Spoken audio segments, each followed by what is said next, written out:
भगवान शिव के भक्त की कहानी। भगवान शिव की महिमा अपरंपार है। शिव जी को भोले भंडारी भी कहा जाता है। भगवान शिव अपने सच्चे भक्तों के कष्टों को हर लेते हैं। भगवान शिव के ऐसे ही सच्चे भक्त का प्रसंग है। प्रसंग तब का है जब यातायात के साधन ज़्यादा नहीं होते थे। अगर कोई किसी तीर्थ स्थल पर जाता था तो पता नहीं होता था कि वापस घर लौट भी पाएगा या नहीं। भगवान शिव का भक्त बहुत कठिनाइयों के बाद केदारनाथ धाम पहुंचा। जब वह वहां पहुंचा तो मंदिर के पुजारी जी मंदिर के कपाट बंद कर चुके थे।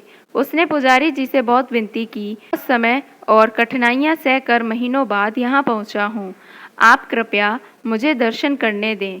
पुजारी जी ने बहुत विनम्रता से बोला कि इस मंदिर का नियम है कि इसके कपाट 6 महीने खुलते हैं और 6 महीने बंद रहते हैं। अगर एक बार कपाट बंद हो जाएं तो 6 माह के बाद ही खुलेंगे। अब आपको 6 मास बाद ही आना पड़ेगा। यहाँ पर जीवन बहुत कठिन है क्योंकि यहाँ बहुत ज़्यादा ठंड पड़ती है। आप यहाँ नहीं रह सकते। इतना कहकर पुजारी जी वहाँ से चले गए। भगवान शिव का भक्त उनका नाम स्मरण करने लगा। प्रभु, आप तो जानते हैं कि मैं कितनी श्रद्धा भावना से यहाँ पहुँचा हूँ। रास्ते में आने वाली कठिनाइयों के बाद भी मेरा मन विचलित नहीं हुआ था क्योंकि मेरे मन में आपके दर्शन की लालसा थी। उनकी आंखों से अश्रुधारा बह रही थी। उसे भूख और प्यास भी लगी थी। कुछ समय पश्चात वहां पर एक साधु बाबा आए। उन्होंने उसका हालचाल पूछा। शिव भक्त ने अपनी सारी व्यथा उनको सुना दी। साधु बाबा ने उसे पीने का पानी और खाने को भोजन दिया।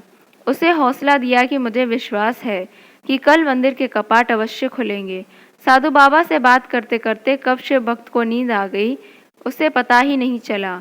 सुबह जब सूर्य के प्रकाश में उसकी नींद खुली तो क्या देखता है कि पुजारी जी पूरी मंडली के साथ मंदिर के कपाट खोल रहे थे। वह पुजारी जी के पास गया और कहने लगा कि आप तो कहते थे कि कपाट 6 मास बाद खुलेंगे।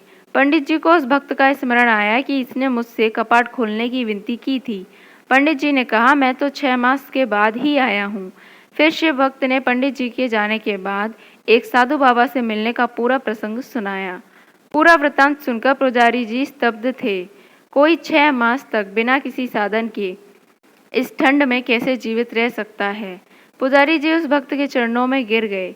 वह कहने लगे कि कितने वर्ष बीत गए मंदिर में सेवा करते, लेकिन कभी प्रभु के दर्शन नहीं कर पाया। लेकिन तुम्हारी आस्था सच्ची थी। तुम्हारी करुण पुकार सुनकर भगवान शिव न केवल स्वयं तुम्हें भोजन और पानी देकर गए, बल्कि भोलेनाथ ने 6 मास के कालखंड को योग माया से एक रात्रि में समाप्त कर दिया।